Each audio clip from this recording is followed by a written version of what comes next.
Thank you for tuning in. I'm Joey Moss with Bad Boy Gaming. We're going to go over the top 25 Core Set 2020 cards. More like 27, 28.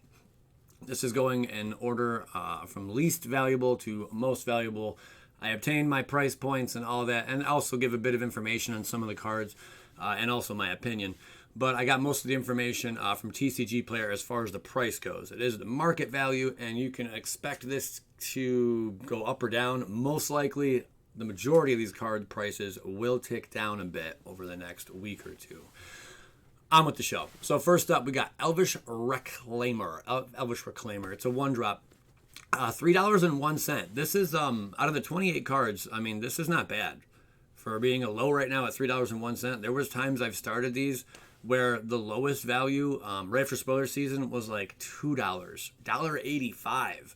So this is higher than normal for a booster box to come out, that's being released in standard, not one of your Masters products or Modern Horizon product or anything like that. So $3.01 is pretty good. It's also going to see a lot of play in many formats. This is a thing that core sets need to do. They need to not just be geared towards standard. They need to, I think, branch out a bit, not be crazy too overpowered, so they're not $150 a box when they come out, but have some form of power that can reach other formats, not just one or two cards in the set, but a multitude of cards. And I think this set we are going to see quite a bit of that, especially Commander. But then again, Commander's been kind of a thing with all sets, but this is something that can see play in Modern as well, and other formats. So pretty neat. $3.34 is Cavalier of Knights. It's a 5-drop. This card's pretty cool. It is on a 4/5 body. There's one of each color for these knights. They're all 5 drops with 2 colorless and 3 of the chosen colors casting. But this one's pretty cool. It's got lifelink, and I like the reoccurring effects. Anytime this thing enters the battlefield, you may sacrifice another creature. When you do, destroy target creature an opponent controls. Pretty cool. And then when it dies, though, so when it leaves the battlefield as well, there's a trigger. Return target creature card with converted mana cost 3 or less from your graveyard to the battlefield. All these knights, I think, may just tick down a bit, but I'm sure there's going to be 1 or 2 of these knights that do shine and will go up in value in time. Tail's End, $3.60. This is a really cool counter spell. It's only for 2. The neat thing about it, counter target activated ability, triggered ability, or legendary spell. Definitely a great card to sideboard, and also maybe to main deck a couple. It really depends on how the meta is going to shape up, but really powerful counter spell. I do like it a lot. $3.69 brings us Steel Overseer. This thing was $16 just a few weeks ago before it was announced that it's getting a reprint in Core Set 2020. It is a very powerful card. I did forget, I neglected to do something here. There's supposed to be another image of another card which you pay 1 and you can untap a chosen artifact. That would untap your Steel Overseer, and then you can just splash tokens again on all your artifacts. Really neat little cool combo there. And very, very cheap. I think it's an uncommon that they printed for that. So really cool. If someone give me the name of the card, please. I appreciate it. $3.69. Again, it was $16. It was first printed back in Magic 2011. I do believe so. So that's pretty interesting. Expect that the price of that to tick down a bit also. Now, it's not $3.69 in Magic 2011 right now. The price of that, I think, is maybe around $14. It has gone down a bit, and I'm sure it's going to continuously trickle down unless it finds some crazy synergy with something. $3.85. We have Embodiment of Agonies. Really cool artwork. This artwork kind of goes back some time. I like to see this. It seems to happen more so with core sets when they do this kind of art. It is a 3-drop creature demon flying, in Death Touch. This one's a little different. We don't really see cards like this too often. Embodiment of Agonies enters the battlefield with a +1/+1 counter on it for each different mana cost among non-land cards in your graveyard. For example, 2 colorless and a swamp, and 1 colorless and 2 swamps, or 2 black mana, are different mana costs. Pretty interesting card. There's hype around it right now. That's why it's at $3.85. But once it finds that right synergy, it finds the right deck. A lot of these cards are all looking for homes right now. Most of them are homeless. $3.87. Scheming Symmetry. Besides teaming with other, planeswalkers, or one planeswalker in particular, which would, negate the ability for your opponent to search their library, just you would search, which is pretty cool. Scheming Symmetry is pretty neat card that also teams up with Archive Trap. It combos well with it. If an opponent searched his or her library this turn, you may pay 0 rather than pay Archive Trap's mana cost. That's pretty sweet. You're paying nothing. You're just paying one. You can tutor up another archive trap if you wanted to, really, and then just repeat this process. Do it again. You know, archive trap, you're paying at 0. Paying 0, and you're milling your opponent for 13 cards. That's a lot. I mean, that's pretty cool. You do got to pay, of course, Scheming Symmetry's cost over here. But just a great card. If you have it in your hand, you don't got to pay the 5. And right now, Archive Trap alone is at $13, I believe. So really interesting to see that. $3.95. I think this might be a fluke, though. But Chandra's Flame Wave, if I'm not mistaken, Chandra's Flame Wave is in one of the Planeswalker builds or Planeswalker decks that are coming out here. And it would basically tutor up Chandra's Flame Fury over here, this Planeswalker, which is pretty decent. You know, all the Planeswalker dual decks or whatever you want to call it. I don't know. I think they did away with the dual decks. So all the Planeswalker decks, I mean, they all have these sweet Planeswalkers, but they're really nerfed. You know, they're not that strong. Like, I think the most expensive one ever was like $12 maybe. I could be wrong on that, of course. Maybe like in the early days they were more expensive. But nonetheless, I think this is a fluke. I don't see how Chandra's Flame Wave is going to maintain this high of a price point. $3.95. It could have just been an error, or there's not enough data right now on it. So TCG players threw up a number. I neglected to put up any of the other cards in the Planeswalker dual deck or Planeswalker decks because of this reason. I simply don't see this card being worth $4. Doesn't do enough. $4.01. We have Rotting Regisaur. This thing's sweet. The artwork's on it is pretty sweet too. Hats off to Randy there. He did a good job with the art. But it is a 3-drop. At the beginning of your upkeep, discard a card. It's a 7/6. Now, I did show you the whole Thud deck. You know, you can take this card and just whip it at your opponent instead of having to discard a card at the beginning of your upkeep, which is something you can do with it. It's just a silly little trick. Even pump it up and then whip it at them. Why not, you know? But really cool card. $4.01. It's kind of like one of those... you take some pain to get some gain, you know, kind of things. And also this could work in a deck where you have to discard into your graveyard. You want to get cards into your graveyard for whatever the case may be, you know, to benefit whatever strategy you're going for here. But I do think it's a cool card, and I'm very very surprised by the limited amount of text. Cards like this, kids nowadays, if you started playing Magic recently, you don't realize how good you got it. Back in the day when I was playing, back in my day, God, I sound old. I should just shut up right now, huh? But there would be so much text on this card. For this card to exist back when I was playing, it would say something like, Rotting Regisaur, it's a 3-drop. At the beginning of your upkeep, you have to sacrifice 3 cards or discard a card. If you can't discard a card, you're going to take 4 life, and then you're going to have to sacrifice your firstborn. And I mean, it would be ridiculous. It'd be all these things that would go onto it. There's no way this card would be just at the beginning of your upkeep, discard a card. You'd have to do like 3 other things and pay for it in order to get this card out.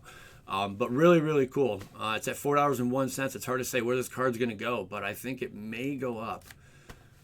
Graphic Digger's Cage is the good old 1-drop. Was $8. It was $8. Dark Ascension, Modern Masters 2017. The other 2 was printed in. It's $4.05 right now. And as we get to the higher and higher on this list, you're going to be surprised. They're not all mythics on the top. You're going to be really blown away by this. There's some really powerful rares in this set as well, which I think is going to push the price of this set. I mean, this set's looking amazing right now. But it's good to see another reprint of Graph Digger's Cage. I mean, it was $8 at the you know, the height in the last month in Dark Ascension, but now I think it's only dropped like down to 6 something, you know, for that set. It's hard to say where they're going to go, but people do like originals.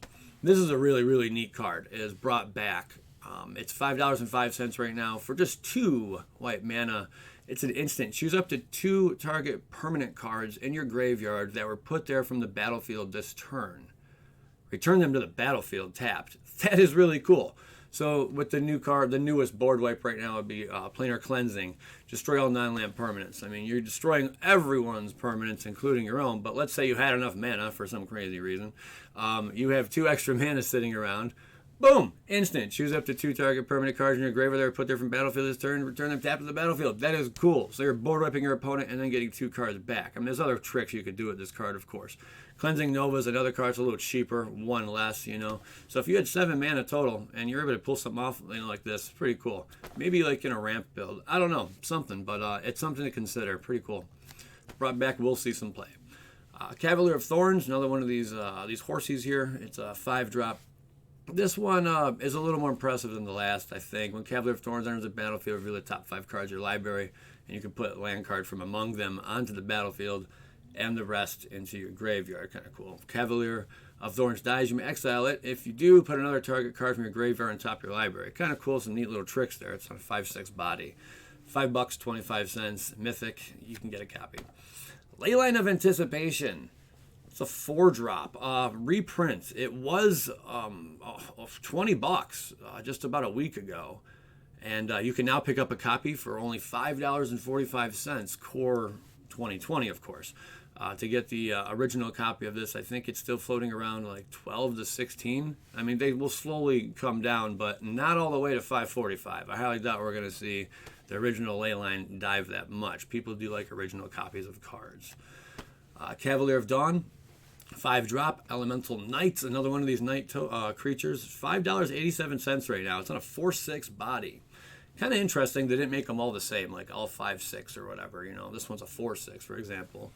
But when Cavalier of Dawn enters the battlefield, destroy up to 2 target non-land permanents. Its controller creates a 3/3 color golem artifact creature token.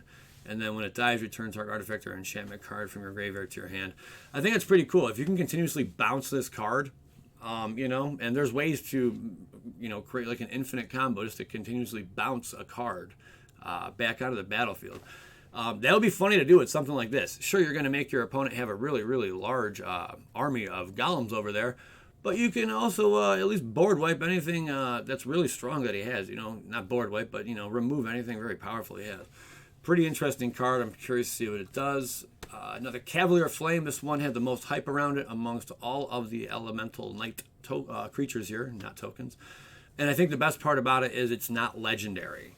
So for $6.02, it's 5 casting cost. This one's pretty neat. For 2 creatures you control, get +1/+0 and gain haste until end of turn. When Cavalier of Flame enters the battlefield, discard a number of cards, then draw that many cards. When Cavalier of Flame dies, it deals X damage to each opponent and each planeswalker they control, where X is the number of land cards in your graveyard. I think it's really cool that none of these are legendary. I'm glad they're not. I really am. Leyline of Sanctity. This was $25 to $30 not too long ago, and now it's down to $7.04. Still maintaining, like, I think an $18 to $20 price point for its original printing. But again, same thing I said before. These cards are cool, especially the new Mulligan rule. You know, and for those of you who are familiar with it, you start with 7 cards. Now, if you want to mulligan, instead of doing the whole scry thing, you mulligan down. Let's say you want to go to 6. Well, you still can draw 7 cards, but you pick the best of 6 and put the other one onto the graveyard. Not the graveyard, onto the bottom of your library. So it's a different kind of mulligan now, and then shuffle up. It's definitely a different kind of mulligan. And with that kind of mulligan strategy, cards that you can pay 0 cost that are 4, you know, and you get hexproof the rest of the game. I mean, just think about that. You don't got to pay it. You drop it your opening hand. Pretty cool. So they definitely needed to reprint these cards. $7.30, Omnith, Locus of the Royal. These things are really sweet. Royale. It's a 4-drop. When Omnith, Locus of the Royal enters the battlefield, it deals damage to any target equal to the number of elementals you control. Whenever a land enters the battlefield under your control, put a +1/+1 counter on target elemental you control. If you control 8 or more lands, draw a card. Pretty cool, because we are seeing when a bit of new elementals enter this standard. It's going to be quite exciting. It's a brother over here, Omnith, Locus of Rage, the OG of this kind of strategy or whatnot. He does see a heck ton of play in Commander, and it wouldn't surprise me if Omnith, Locus of the Royale will be heavily sought after in Commander as well. I'm sure it's going to be. Best Commander legendary printed in this set? That's something to be debated. Or could it be this thing? Yarok the Desecrated. It's a 5-drop Death Touch lifelink going for $7.38. Elemental Horror. Nasty, man. If a permanent entering the battlefield causes a triggered ability of a permanent you control to trigger, that ability triggers additional time. It's like Panharmonicon. It's a 3/5, but it's a creature as well. Really neat, man. Is this the best commander in the set? I'm going to go with probably Yarok. This thing does seem very brutal. I mean, anytime a permanent entering the battlefield causes a triggered ability of a permanent you control to trigger, it triggers an additional time. That's pretty busted. Once you get this card out, you can pay its cost. As long as you have the card synergizing around it, just have triggering effects. This thing is really stupid and out of control, man. And having Death Touch and Lifelink, just watch out. It's a devastating card. Probably going to go up in price too. Is this the best commander in the set? Is Kylia Zenithseeker 3-drop. I like this one, especially because I love like angels, demons, and dragons. You know, especially angels and dragons. But if I was to play commander, I'm going to be probably using this card to get the ball rolling with it. Flying and vigilance. When it enters the battlefield, look at the top 6 cards of your library. Basically, tutor up any angel, demon, or dragon card. And it's not just or, it's and. You can, as many of those 3 as you have, you can put one of each into your hand. That's amazing. And then shuffle up, man. Now the rest on the bottom of your library in a random order, my bad. Really cool card. Commander players are excited. I think I'm a bit excited about this card to see what it can do in Standard. Not saying it's going to be that impactful because, yes, we do have some really good angels. Actually, we do have really good angels and demons right now in Standard that are not too crazy casting costs. So this could be pretty good. Dragons, though, I don't think we have the low sweet end dragon spells out there. There are some lower ones, but just not that impactful. Maybe, who knows, maybe a crazy deck in Standard. I don't know.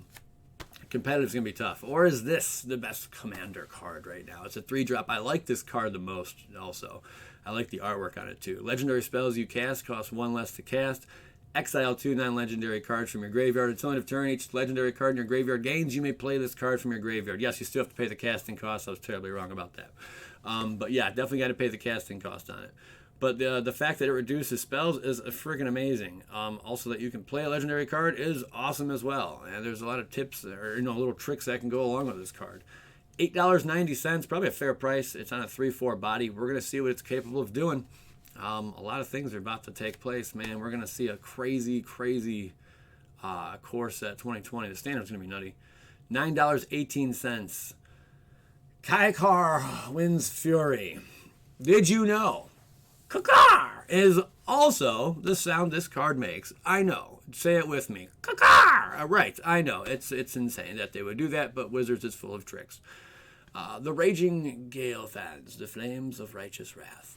Pretty interesting card. Is this the one that's going to be the best commander? I mean, all these gold cards, mythic, they're going to see play in commander builds, and it's just a question of which one's going to be the best. I don't know. I guess it depends on how good the player is. Ryan, Angel of Rebirth, another one. The Recursion Nightmare. This card is stupid. Is this the best card for Commander? This one's your buy a box promo as well. So you have to buy a booster box in order to get this. Flying, while supplies last at your LGS. Other multicolored creatures you control get +1/+0. Whenever another multicolored creature you control dies, return it to its owner's hand at the beginning of the next end step. Pretty sweet. So, yeah, Recursion Nightmare right there. They're going to keep coming back. I like this one. I think it's going to be one of the better buy a box promo cards. I think it's going to go up in price. Probably go down before it goes up, though. Like most of these cards. Ajani, Strength of the Pride. Life Gain Ajani. Yes, anytime you're going to be playing Life Gain, right now in Standard, you're going to see Ajani, Strength of the Pride at the top end. This thing's very powerful. The +1, you gain life equal to the number of creatures you control, plus the number of planeswalkers you control. It's -2, create a 2/2 white cat soldier creature token named Ajani's Pridemate with whenever you gain life, put a +1/+1 counter on Ajani's Pridemate. And 0, it's really interesting. If you have at least 15 life, more than your starting life total, exile Ajani's Strength of the Pride and each artifact and creature your opponents control. That could really shut down some of these artifact overseer decks that are going to be taken off pretty soon here. Just saying, that is looking pretty cool. Ajani, Strength of the Pride, also a good sideboard card, depending. Chandra, Awakened Inferno. Yes, we got three Chandras. 4, actually, in this new core set 2020, if you include the Chandra Planeswalker deck card. Chandra Awakened Inferno is a 6-drop. Pretty sweet. The very first thing it says, for all the people out there who dislike blue, there you go. This spell can't be countered. That's amazing. That is amazing. Hats off to it. That was down. That's up. Okay, $12.86 starting price point. It is a steep price to ask for this card, considering Liliana dropped, and it was like $33 for the Liliana in War. And Liliana's around $18, $17 now. and Liliana can be countered. I don't know. It's hard to say where this card's gonna float around. I mean, it's gotta see play.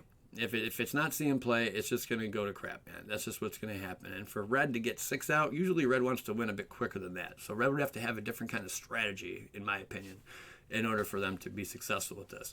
$12.86. All these Chandras basically can have fun with elementals. You know, they're kind of geared towards around the elemental builds. At least the first two, Chandra Novice Pyromancer and Chandra Acolyte of Flame. And notice Acolyte of Flame did not make the list. $12.86 for Chandra Awakened Inferno. Really, really neat card.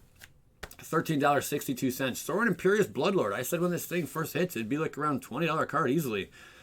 I was off. I was off by $6.38. Son of a beanbag. $6? $6.38. I'm trying here.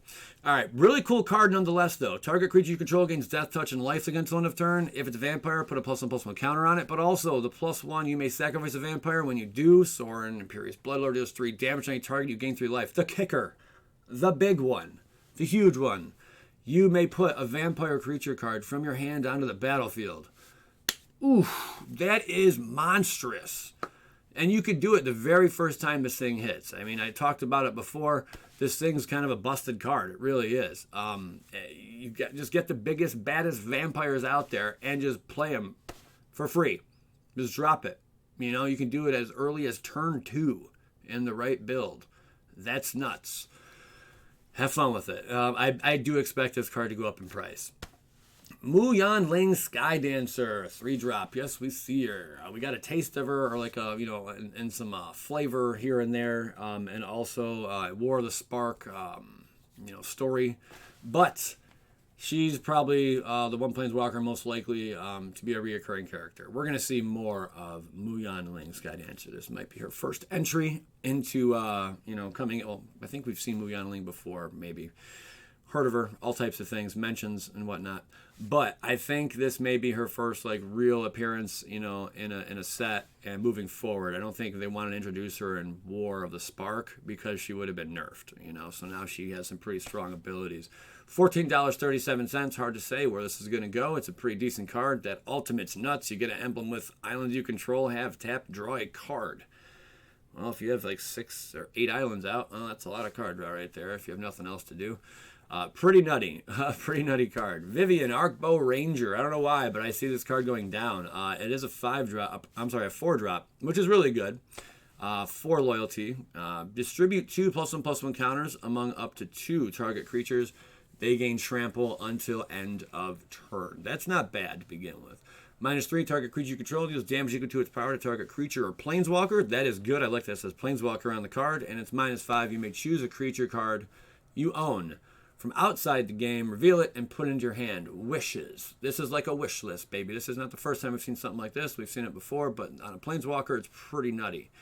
Is Vivian going to be the planeswalker we all adore because of that -5? I don't know. But the fact that you can basically grab a card that is going to be imperative, you know, for you to get out of whatever circumstance, you know, or whatever situation you are in a game, and it can command and conquer that moment, is pretty sweet. Vivian Arcbow Ranger. I do think it's going to go down, but I mean, a lot of these will go down before they go up. $17.15. It's a rare. It is Lotus Field. This card is bonkers. By the way, Blood Sun, which it combos with nicely. It's still in standard as well. Blood Sun is only going for like $1.25 right now a copy, $1.50, which is ridiculous. It went up a little bit, like 35-40 cents. Not a whole lot, but Lotus Field has hexproof. Lotus Field enters the battlefield tapped.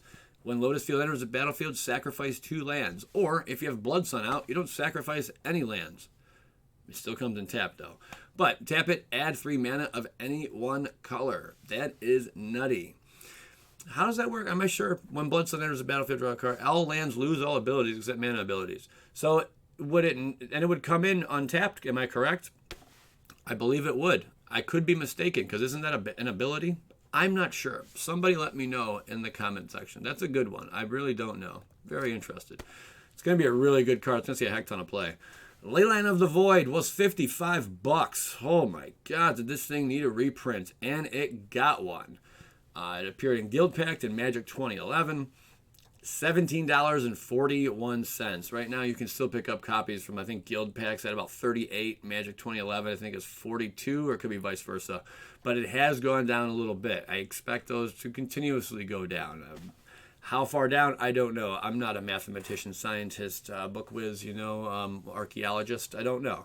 But right now, Leyline of the Void needed a reprint like crazy, especially with the new mulligan, and it got the reprint. 1741. Will it go lower than 1741?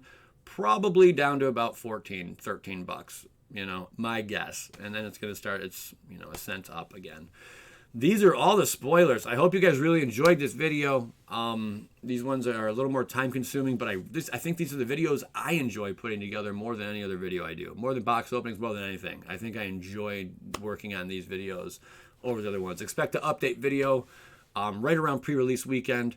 And yeah, I appreciate you guys tuning in. If you're not subscribed, go get checked out at a doctor because there's something wrong with you. And if you really enjoy this video and you like other people to know the prices, by all means, go ahead and share it.